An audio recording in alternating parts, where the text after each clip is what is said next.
छत्तीसगढ़ में बढ़ती भीषण गर्मी को देखते हुए सरकार ने बड़ा फैसला लिया है। 20 अप्रैल से ही सभी सरकारी और निजी स्कूलों में ग्रीष्मकालीन अवकाश घोषित कर दिया गया है, जो 15 जून तक जारी रहेगा।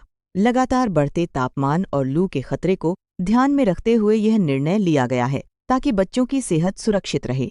पिछले कुछ दिनों से तापमान 40 डिग्री के पार जा रहा है, जिससे स्कूली बच्चों को परेशानी हो रही थी। अभिभावकों और शिक्षकों ने भी इस फैसले का स्वागत किया है। राजधानी रायपुर में आज बीजेपी महिला मोर्चा द्वारा एक बड़ी गुस्सा रैली आयोजित की जा रही है। यह रैली नारी शक्ति वंदन अधिनियम यानी महिला आरक्षण बिल को लेकर विपक्ष के रवैये के खिलाफ है। इस रैली में हजारों महिलाओं के शामिल होने की संभावना है, जो महिलाओं के अधिकारों और राजनीतिक भागीदारी को लेकर अपनी आवाज बुलंद करेंगी। आयोजकों का कहना है कि यह सिर्फ एक विरोध नहीं, बल्कि महिलाओं के सम्मान और सशक्तिकरण की मांग का प्रतीक है। छत्तीसगढ़ के मुख्यमंत्री विष्णुदेव साय ने महिला आरक्षण बिल को लेकर विपक्ष पर तीखा हमला बोला है। उन्होंने कहा कि विपक्ष महिलाओं के सशक्तिकरण के खिलाफ खड़ा नजर आ रहा है और उनकी नीतियां महिलाओं को आगे बढ़ने से रोकती हैं। सीएम ने कहा कि केंद्र सरकार महिलाओं को राजनीति में बराबरी का अधिकार देने के लिए प्रतिबद्ध है, लेकिन विपक्ष इसे राजनीतिक मुद्दा बना रहा है। उन्होंने जनता से अपील की कि वे ऐसे नेताओं को पहचानें जो महिलाओं के हित में काम कर रहे हैं।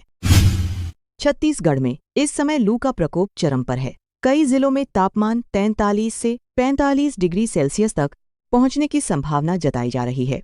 मौसम विभाग ने लोगों को दोपहर के समय घर से बाहर न निकलने की सलाह दी है।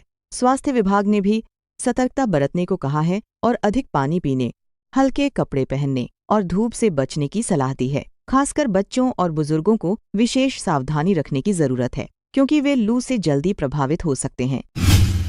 छत्तीसगढ़ सरकार अब डिजिटल गवर्नेंस को बढ़ावा देने पर खास ध्यान दे रही है। ग्रामीण क्षेत्रों में इंटरनेट कनेक्टिविटी बढ़ाने और सरकारी सेवाओं को ऑनलाइन करने की दिशा में तेजी से काम किया जा रहा है। इससे लोगों को सरकारी दफ्तरों के चक्कर नहीं है लगाने पड़ेंगे और सेवाएं आसानी से घर बैठे मिल सकेंगी। सरकार का उद्देश्य पारदर्शिता बढ़ाना और भ्रष्टाचार को कम करना है। डिजिटल प्लेटफॉर्म के जरिए लोगों को योजनाओं का लाभ सीधे मिल सकेगा, जिससे ग्रामीण विकास को भी गति मिलेगी। सक्ती जिले में हुए वेदांता पावर प्लांट ब्लास्ट मामले में जांच तेजी से जारी है। इस दर्दनाक हादसे में कई मजदूरों की जान चली गई थी। शुरुआती जांच में ऑपरेशनल फेलियर की बात सामने आई है, जिससे यह हादसा हुआ।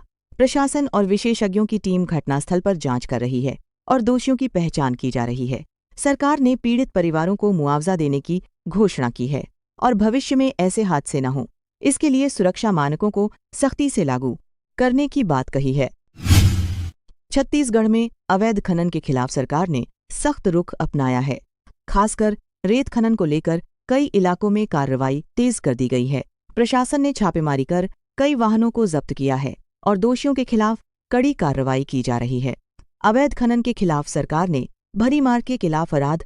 सरकार का कहना है कि अवैध खनन से पर्यावरण को भारी नुकसान हो रहा है और इसे किसी भी हालत में बर्दाश्त नहीं किया जाएगा। इसके लिए निगरानी बढ़ाई गई है और स्थानीय अधिकारियों को सख्त निर्देश दिए गए हैं।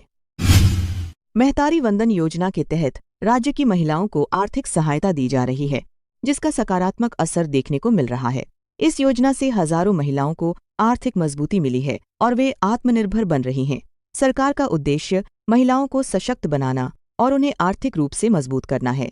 ग्रामीण क्षेत्रों में इस योजना की लोकप्रियता तेजी से बढ़ रही है और महिलाएं इसका लाभ उठाकर अपने परिवार की स्थिति सुधार रही हैं। मौसम विभाग ने छत्तीसगढ़ के कुछ जिलों में गरज चमक के साथ हल्की बारिश की संभावना जताई है। हालांकि इससे गर्मी में ज्यादा राहत मिलने की उम्मीद नहीं है। अधिकांश क्षेत्रों में तापमान ऊंचा बना रहेगा और लू का असर जारी रहेगा। मौसम वैज्ञानिकों का कहना है कि यह बदलाव अस्थायी हो सकता है और लोगों को अभी भी गर्मी से बचाव के उपाय अपनाने की जरूरत है। किसानों को भी मौसम के अनुसार अपनी गतिविधियां तय करने की सलाह दी गई है।